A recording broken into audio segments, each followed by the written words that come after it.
Good morning, everybody, and welcome to Daily Scriptures. Today's May 31st.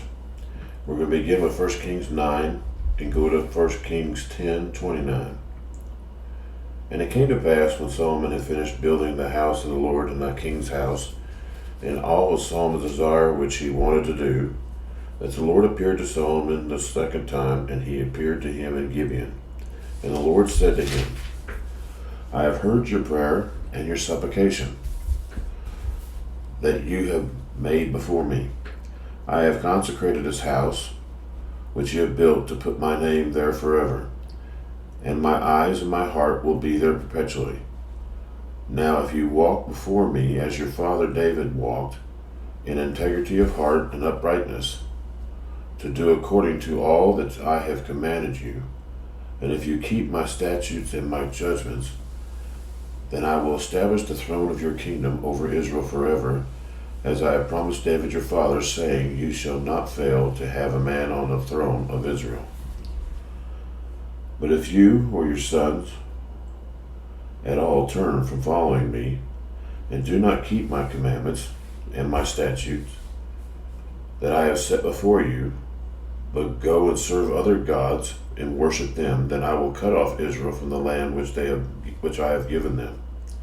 And this house which I have consecrated for my name I will cast out of my sight. Israel will be a proverb and a byword among all peoples. And as for this house which is exalted, everyone who passes by it will be astonished and will hiss and say, why has the Lord done this to this land and to this house? Then they will answer, because they forsook the Lord their God, who brought their fathers out of the land of Egypt, and have embraced their gods, and worshipped them and served them, but therefore the Lord has brought all this calamity on them. Now it happened at the end of the 20 years, when Solomon had built the two houses, the house of the Lord and the king's house, Hiram the king of Tyre had supplied Solomon with cedar and cypress and gold, as much as he desired. And that King Solomon then gave Hiram 20 cities in the land of Galilee. Then Hiram went out from Tyre to see the cities which Solomon had given him. But they did not please him. So he said, what kind of cities are these which you have given me, my brother? And he called them the land of Cabul, as they are to this day.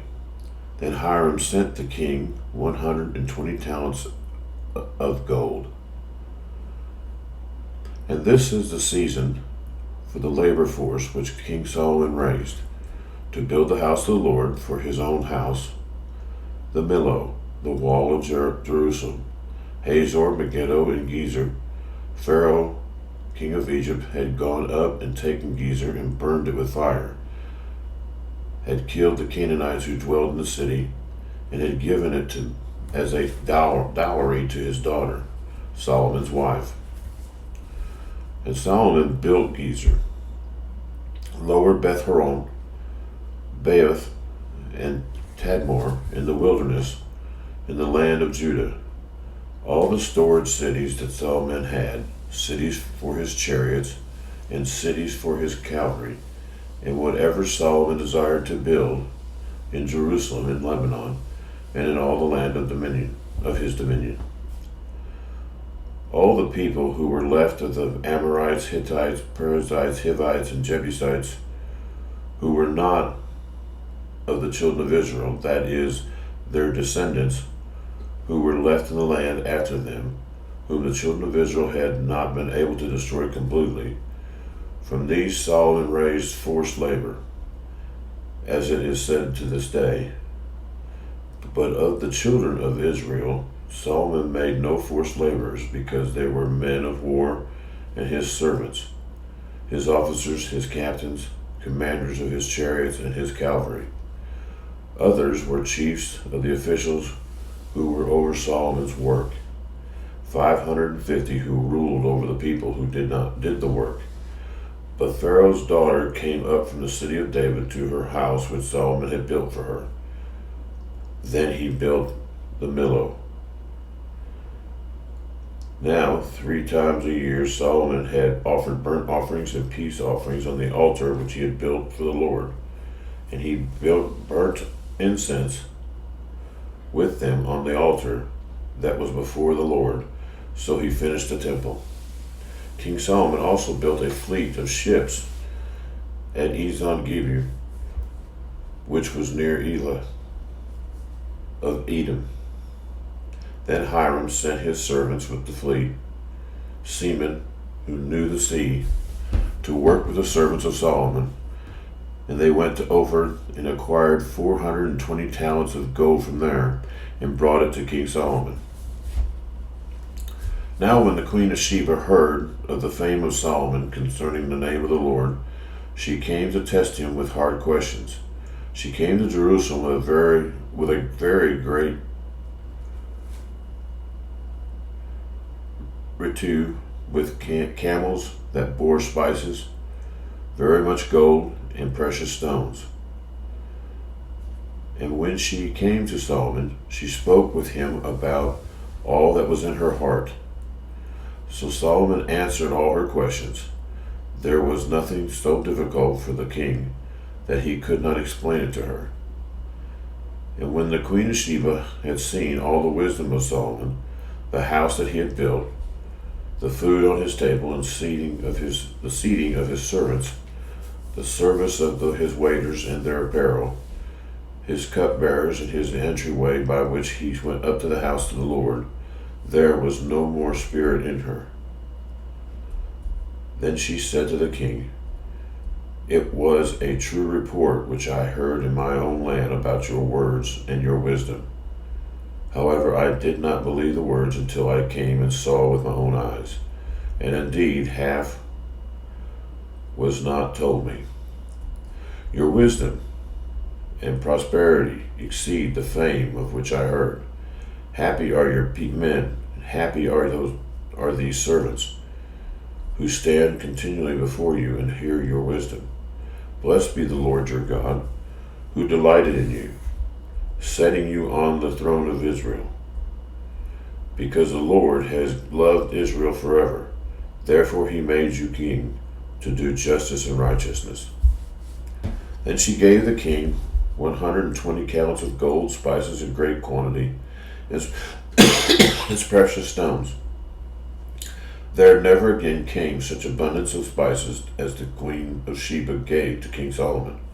Also the ships of Hiram, which brought gold from Ophir, brought great quantities of the mug wood and precious stones from Ophir. And the king made steps of the mug wood for the house of the Lord and for the king's house, also harps and stringed instruments for singers. There never again came such a mug wood, nor has like been seen to this day. Now King Solomon gave the queen of Sheba all she desired, whatever she asked, besides what King Solomon had given her according to the royal generosity. So she turned and went to her own country, she and her servants. The weight of gold that came to Solomon yearly was 666 talents of gold, besides from the traveling merchants, from the income of traders, from all the kings of Arabia, and from the governors of the country. And King Solomon made 200 large shields of hammered gold. 600 shekels of gold went into each shield. He also made 300 shields of hammered gold. 3 minas of gold went into each shield. The king put them in the house of the forest of Lebanon. Moreover, the king made a great throne of ivory and overlaid it with pure gold. The throne had 6 steps, and the top of the throne was around at the back. There were armrests on either side of the place of the seat, and 2 lions stood beside the armrest. 12 lions stood there, one on each side of each of the 6 steps. Nothing like this had been made for any other kingdom. All Solomon's drinking vessels were gold, and all the vessels of the house of the forest of Lebanon were pure gold. Not one was silver, for this was counted as nothing in the days of Solomon. For the king had merchant ships that hit the sea with the fleet of Hiram. Once every 3 years, the merchant ships came bringing gold, silver, ivory, apes, and monkeys. So King Solomon surpassed all the kings of the earth in riches and wisdom. Now all the earth sought the presence of Solomon to hear his wisdom, which God had put in his heart. Each man brought his present, silver, articles of silver and gold and garments, armor, spices, horses, and mules, at a set rate per year. And Solomon gathered chariots and horsemen. He had 1,400 chariots and 12,000 horsemen, whom he stationed at the chariot cities, and with the king at Jerusalem. The king made silver as common in Jerusalem as stones, and he made cedar trees as abundant as the sycamores which are in the lowland. Also Solomon had horses imported from Egypt and Keva. The king's merchants brought them from Keva at the current price. Now a chariot that was imported from Egypt cost 600 shekels of gold, or 600 shekels of silver, and a horse 150. And thus, through their agents, they exported them to all the kings of the Hittites and the kings of Syria. Psalm 69, 1-4. Save me, O God, for the waters have come up to my neck. I sink in deep mire, where there is no standing. I have come into deep waters, where the floods overflow me. I'm weary and I'm with my crying. My throat is dry.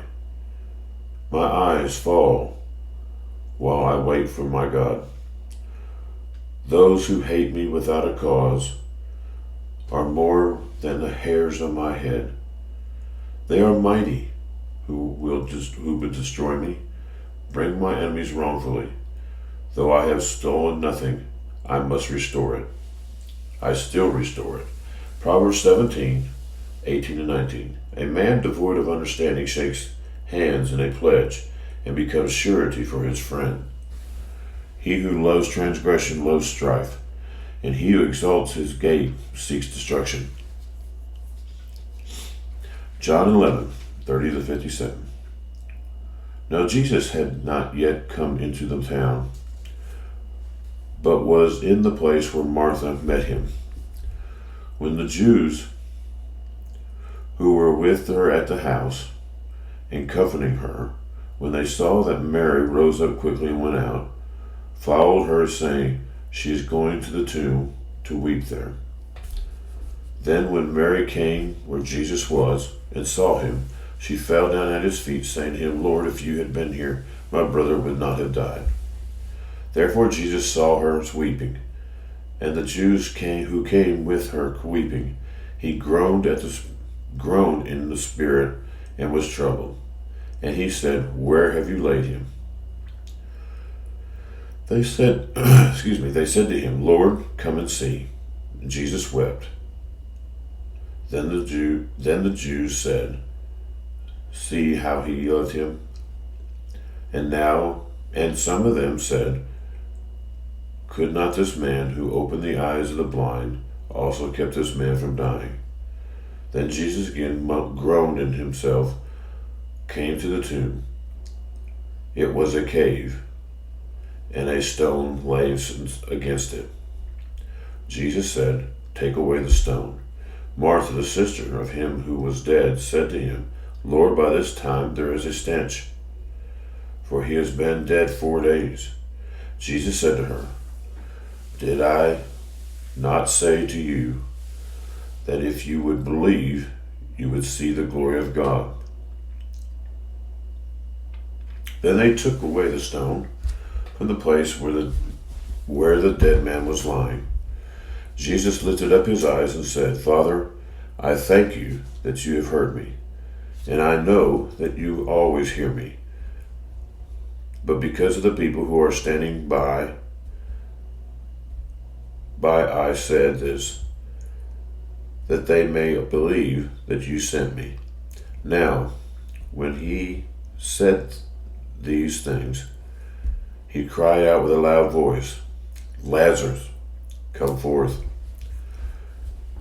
And he who had died came out, bound hand and foot with grave clothes, and his face was wrapped with a cloth. Jesus said to them, Loose him and let him go. Then many of the Jews who had came to Mary had seen the things Jesus did, believed in him. But some of them went away to the Pharisees and told them the things Jesus did. Then the chief priests and the Pharisees gathered a council and said, What shall we do? For this man works many signs. If we let him alone like this, everyone will believe in him, and the Romans will come and take away both our place and station and nation. One of them, Caiaphas, being high priest that year, said to them, You know nothing at all, nor do you consider that it is expedient for us that one man should die for the people, and not that the whole nation should perish. Now this he did not say on his own authority, for being high priest that year, he prophesied that Jesus would die for the nation, and not for the nation only, but also that he would gather together in one the children of God who were scattered abroad. Then from that day on they plotted to put him to death. Therefore Jesus no longer walked openly among the Jews, but went from there into a country near the wilderness, to a city called Ephraim, and there remained with his disciples. And the Passover of the Jews was near, and many went from the country up to Jerusalem before the Passover to purify themselves. Then they sought Jesus and spoke among themselves as